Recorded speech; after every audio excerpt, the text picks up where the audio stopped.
Hi, Allegra here, Beyond Your Wildest Dreams, here for my Thursday chat. And today's topic is ultradian rhythms. Well, it's about what's the ideal amount of time to focus, aka work on one thing, which we're asked to do a lot of in our modern world. And the answer to that is we're going to talk about something called ultradian rhythms, which is a part of chronobiology. Chronobiology is the part of biology that studies the effect of timed processes. Now, some of these processes are timed over a day, which I think we're most familiar with, circadian rhythms. But there's also processes that take longer than a day. These are called infradian rhythms, and some of those include menstrual cycles. And the term ultradian rhythms are rhythms that happen in a shorter time period than a day. So short ultradian, circadian is a day, beyond a day, infradian. And there are multiple processes that fit within both the ultradian and the infradian rhythms, which we'll talk about a little bit more. But before we get started, if you're joining me for the first time, welcome, welcome. I am Allegra, and I talk about all things brain science based as they relate to productivity and time management and life design. And I think I actually hesitate a lot of times to use the word productivity because I have no desire to turn you into a productivity robot. In fact, a lot of the time, I'm suggesting to you things that you might want to let go of in life in order to be more productive. I think in our society, it's not so much that our productivity that we're not being productive. It's more that we are overloading ourselves with things that are keeping our productivity diminished. Or maybe we're working in a way that isn't in sync with our humanity. I was an anthropology student in undergrad. And so a lot of my thinking is influenced by how we're designed as animals. Like, for instance, you wouldn't take a nocturnal animal and try to make it stay up during the day and expect it to function well. You wouldn't feed a horse steaks and expect their health to stay at the level of a traditionally healthy horse. You wouldn't take a dolphin out of the ocean and say, run, because they're just not designed for that. And as human animals, we are designed in specific ways. And so a lot of times I'm just reminding people, like, hey, you're not a machine, you're a human animal. And today's topic is very much aligned with that. Now, if you're watching me live, feel free to comment in the chat. I will see those questions and I will answer them to the best of my ability.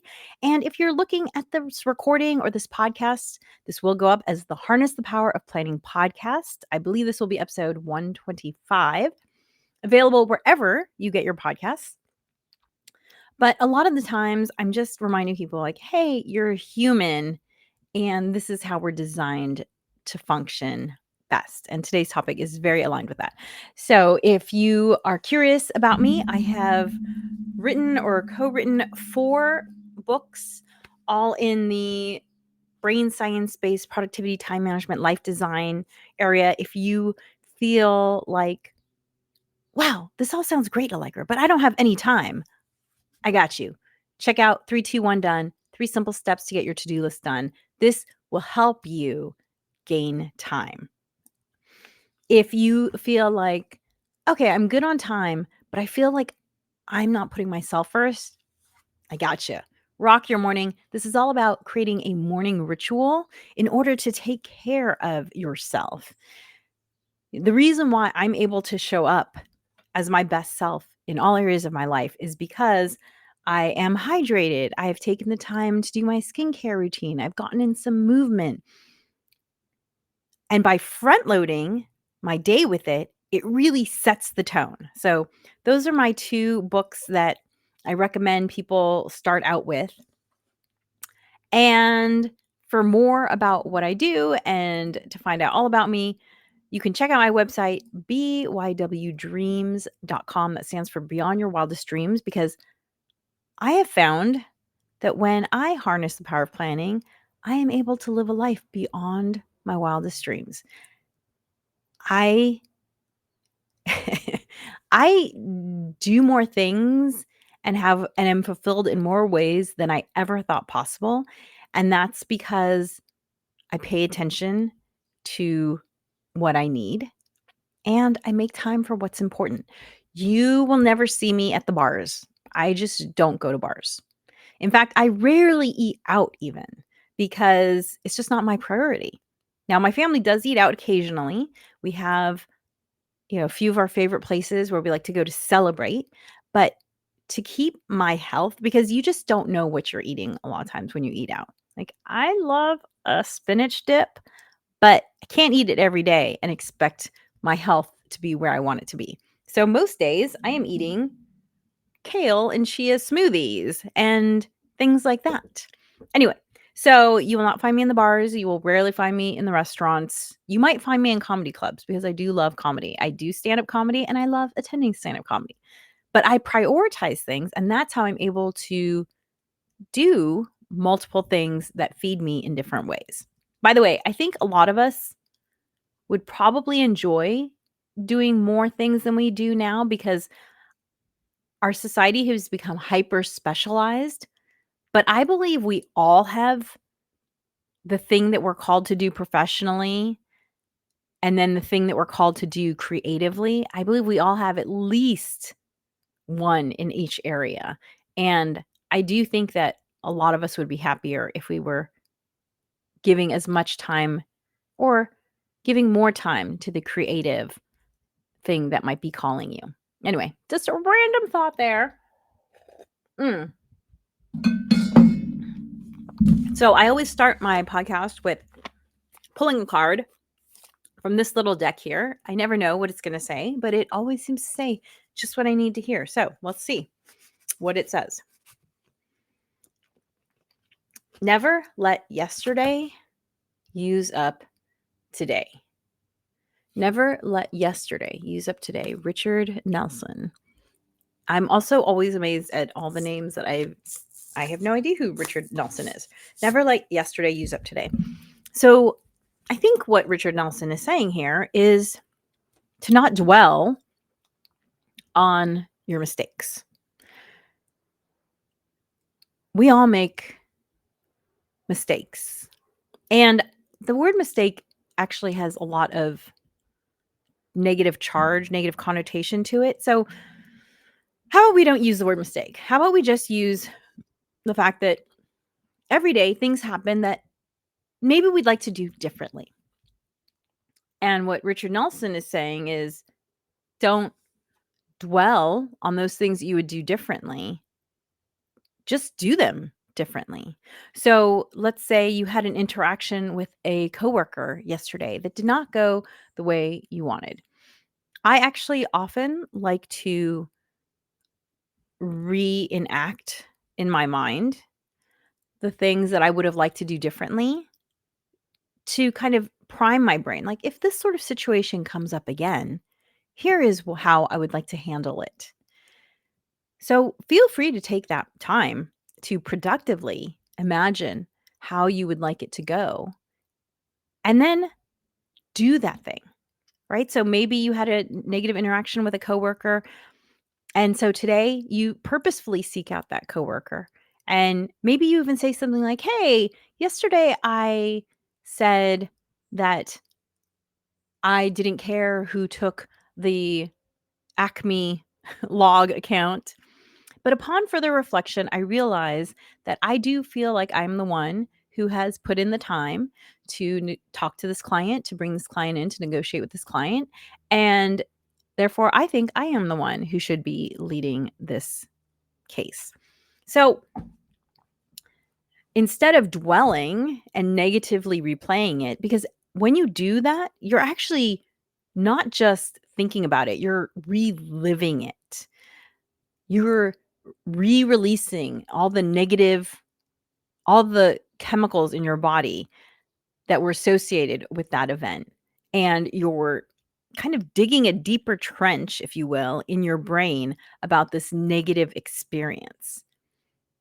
Instead, use it as a teaching lesson. Like, for instance, if you were learning math And you learned that 5 minus 3 equals 2, but you had put 1 on the test, you wouldn't go back and rethink 5 minus 3 equals 1. 5 minus 3 equals 1. I can't believe I thought 5 minus 3 equals 1. I can't believe it. Why did I think 5 minus 3 equals 1? You would not do that. You just wouldn't. You'd say 5 minus 3 equals 2.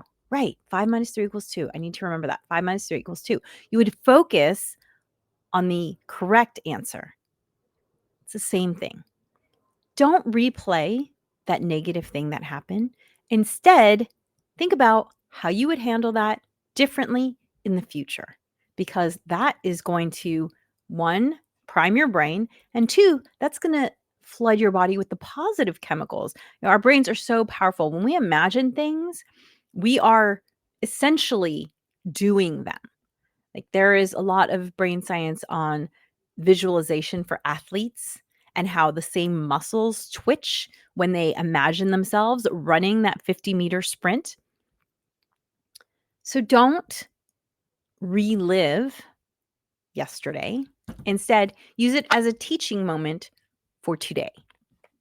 Thank you, Richard Nelson. I love that. Okay, so today we're going to talk about what's the ideal amount of time to focus on something. And that question gets us into this topic of ultradian rhythms.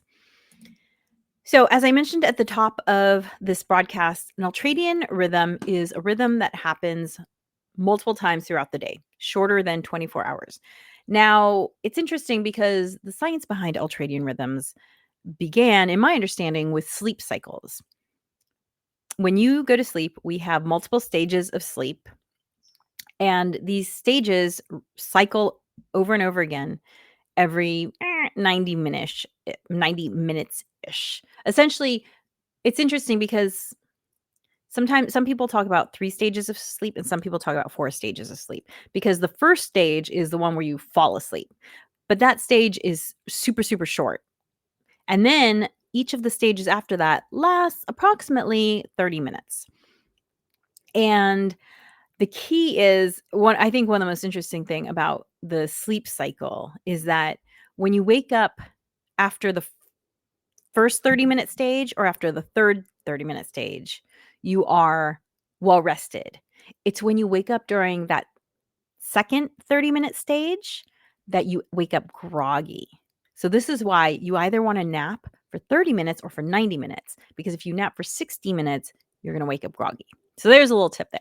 So we have this ultradian rhythm of these 30-minute cycles within a larger 90-minute cycle that keep continuing over and over and over all night long. So some productivity experts have taken this into the rest of the day and said that 90 to 120 minutes, so an hour and a half to 2 hours, is the ideal amount of time to focus on something because of ultradian rhythms. I agree that we all have attention spans.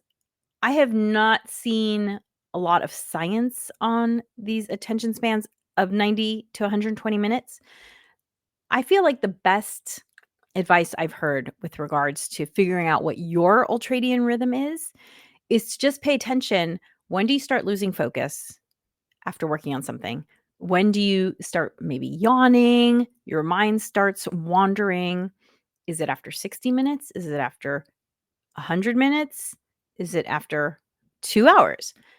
We're all going to be a little bit different, right? It's not like there's a little timer that goes off inside of us and says, done, I am done. But you do hear ultradian rhythm, 90 minutes productivity. You do hear that phrase thrown together a lot. What I would say is experiment for yourself. Notice how long you can work on something and it keep your attention. When I'm working on something that is like more of a slog, so let's just say taxes. Does anyone enjoy doing their taxes? Probably not. So when I am putting stuff together for the accountant during tax season, I block out an hour to work on it. And it takes me a few days of these 1 hour blocks, because after an hour, I'm just done. I just don't want to look at it anymore. And at that point, it's just not productive because I'm thinking, God, I don't want to be doing this. God, I don't want to be doing this. God, I don't want. And that is so not productive. Do you find yourself doing that? Do you find yourself working on something and you're able to power through for 45, 60, maybe even a full hour and a half, but then you're done? That is your ultradian rhythm speaking to you. And what's the best thing to do when that time is up? Take a break. This is one of the most challenging things. This comes up time and time again when I'm talking to people about how they're in back to back to back meetings. That's just a recipe for low productivity because your brain needs to relax. It needs to process. It needs to kind of in the subconscious you need to allow your subconscious to kind of work on it in the background, because your subconscious always comes up with the best solutions or a faster way to do something. But it can only do this if you allow it the time to process. So don't just rest because you need a break. Rest because this is when your subconscious is working on things. I don't want to say never, but I almost never come up with solutions to problems I'm having by sitting down and hammering away at something. The way I come up with solutions, like such as what will be the next topic of my book? I don't look at it head on. I will maybe do some research, look at, some titles that are related to subjects that I've already written. I will brainstorm some ideas, and then I won't think about it. And at some point, my brain will say, "Hey, you should write about that." And it's always like of course, that's what I should do. That's exactly what I should do. So, by the way, I'm just remembering, because I've been off for a couple weeks on vacation and traveling. I'm just remembering that I had started a new thing where I was talking in advance to let you know about what my future topics would be on the podcast. And so, just so you know, next week's podcast, I'm planting a little seed here, will be about coming up with a fun and manageable holiday plan. So, I'll mention that again at the end. I've written a book on how to rock your holidays. And the whole point of rocking your holidays is to make sure that you are not just celebrating, but that you're actually having fun. Okay, so I will talk about that next week, and I'll mention that again at the end of the show. But yeah, your subconscious brain is so powerful.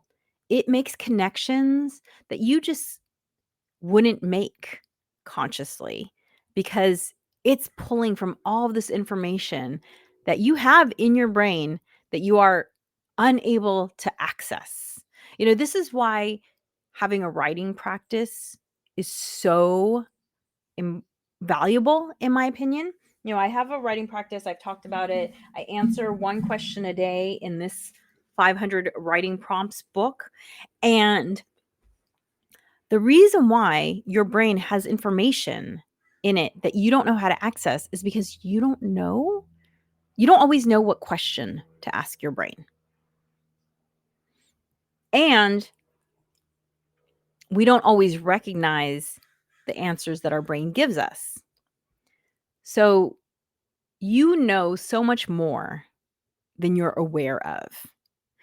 And this is where having a writing practice is so helpful, because this book or any sort of writing prompt service that you want to use, there are lots of like sign up for a writing prompt a day. It's going to ask you questions that you haven't thought of. And when those questions come to you, we all interpret the questions differently. But we interpret it in a way that is meaningful to whatever we're going through right now. Because whatever we're going through right now is always kind of in our background of our brain unconsciously. And so when you get this impetus of this question that is asking you something that you never would have asked yourself, your brain is like, oh, this is what I think.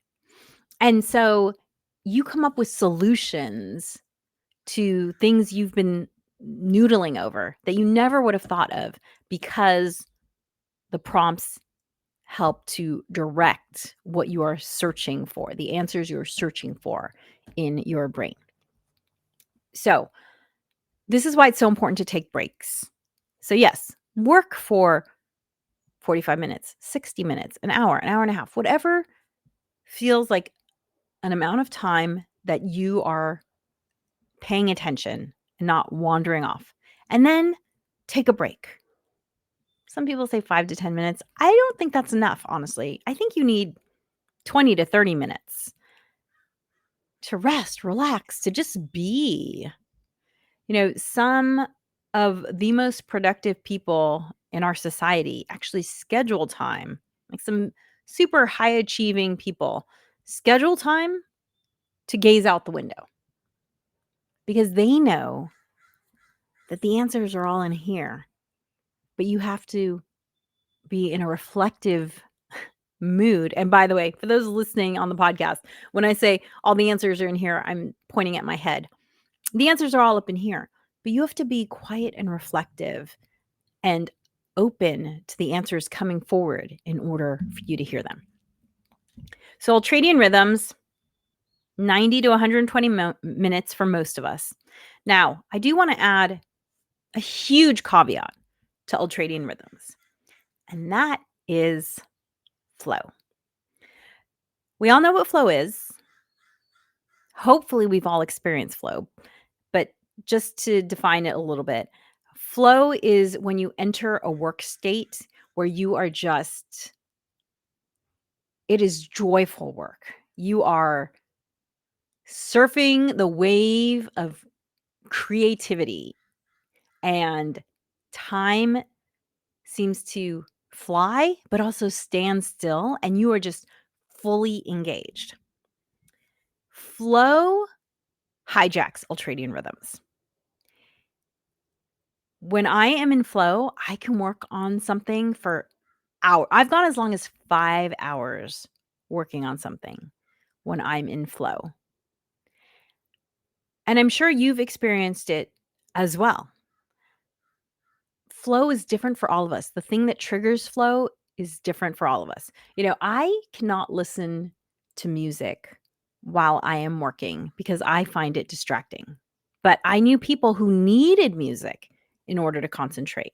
I cannot be in a public space when I'm working. I mean, I can do it if I have to, like in an airport or whatever, but I don't choose. Like, I was never that student who chose to go to the library to study because that didn't increase my focus, right? We all have our little things. Maybe those help you get into flow. For me, the thing that gets me into flow is working on words. I just love words. They just tickle my brain in a way that allows me to just work and work and work.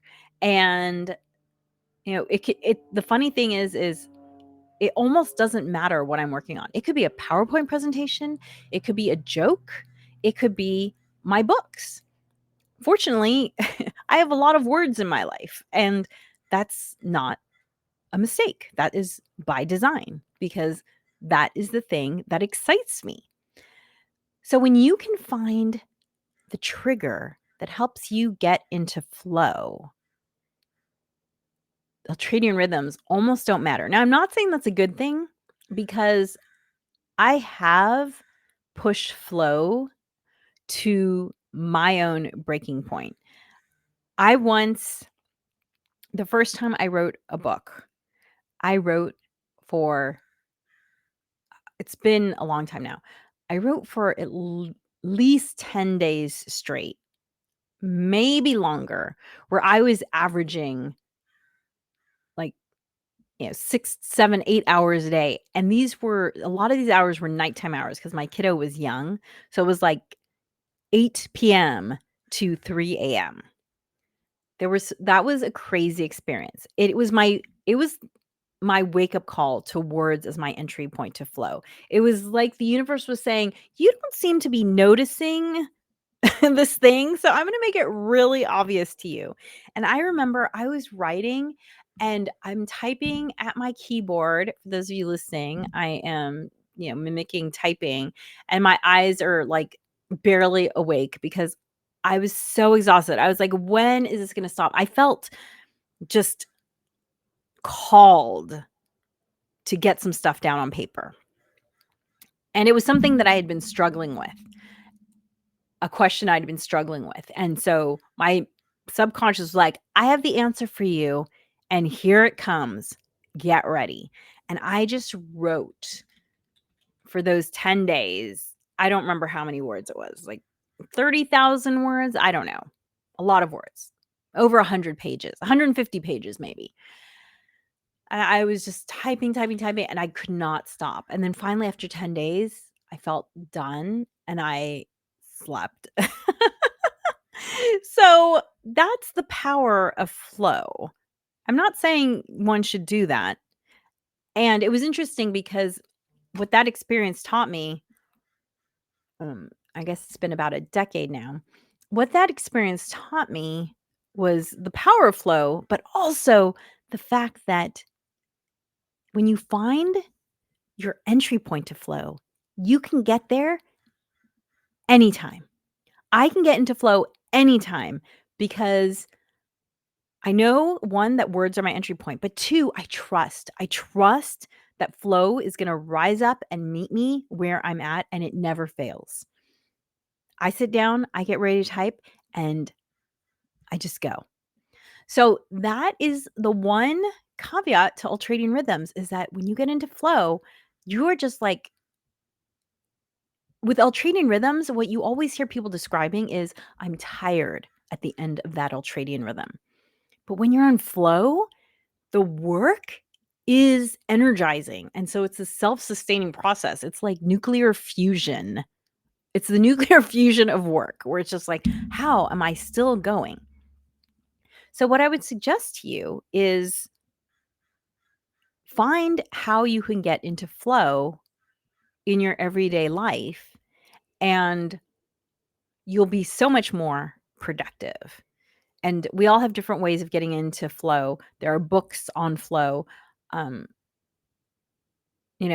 I remember one expert, Diane Allen, explained flow as when you are at the point, and she has a book on flow called Flow, so check out her book, that when you are pushing yourself to a point, uh, challenging yourself in your ability level for whatever it is that interests you.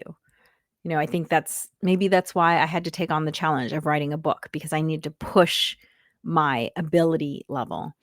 So, check out the books on flow. I do find that there are also these tools that can help get me into flow. Like, for instance, the sound of rain on a wheelbarrow. I have an audio track of that I listen to constantly when I'm like, okay, I'm working on my next book. I put on that soundtrack, and that is very evocative for me. It just kind of takes me, it's like my whole office just kind of drops away, and I am just in my brain space writing. So if you can find tools like that, seek them out. Now I know people say, wow, that's really specific, Allegra. Rain on wheelbarrow. Why is that? I do have a theory behind that. My grandparents' house had a tin roof on part of the house, on the patio area. And when the rain would hit it, it would make this specific sound, and I loved that sound. So I think that the soundtrack takes me back to being in a beloved, safe space unconsciously. So look for those things that you find that you just like. It could be a scent, it could be a sound, it could be a feeling, maybe wrapping yourself up in a certain type of blanket. I do believe that these things can really be amazing access points for you. So anything that feels safe is going to help you let the everyday world go and enter that flow state. So think about those things. So as I mentioned, next week, I'm going to be talking about coming up with your holiday plan. Oh, wait, no. Sorry. That's right. I misspoke. Okay, next week, I forgot. I was going to have a guest, and the guest rescheduled the date. And that is why this plan has changed. So next week, October 16th, I will be interviewing Mandi Graziano. Hopefully, she's able to make it. And we're going to be talking about Mandi is a sales expert, and she has some really amazing. I saw her speak on networking, and she has some great tips. I believe that planning makes everything easier. She has some tips for when you attend your next networking event, how to plan in advance to network better. It's going to be great. So that'll be that. And then the week after, the 23rd, we're going to talk about the holiday season. So mostly, November, December. If you haven't already, for October, I tell my kiddo she has to decide on a costume, because before October starts, she's kind of throwing out ideas to me. She's already mentioned 3 different costumes that she wants to be. This weekend is the final date for her to decide. After that, there's no changing, because kiddos, they'll change their mind up until the last minute if you let them. So my suggestion to you is that for you to have a stress-free Halloween, tell your kiddo, hey, this weekend is the last weekend for you to decide what costume you want, because then you have 3 weeks to get the costume together. So you don't have to rush around, it's manageable. 3 weeks is manageable.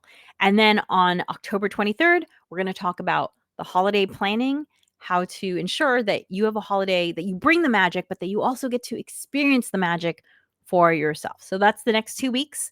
I look forward to seeing you. And remember, planning makes everything easier.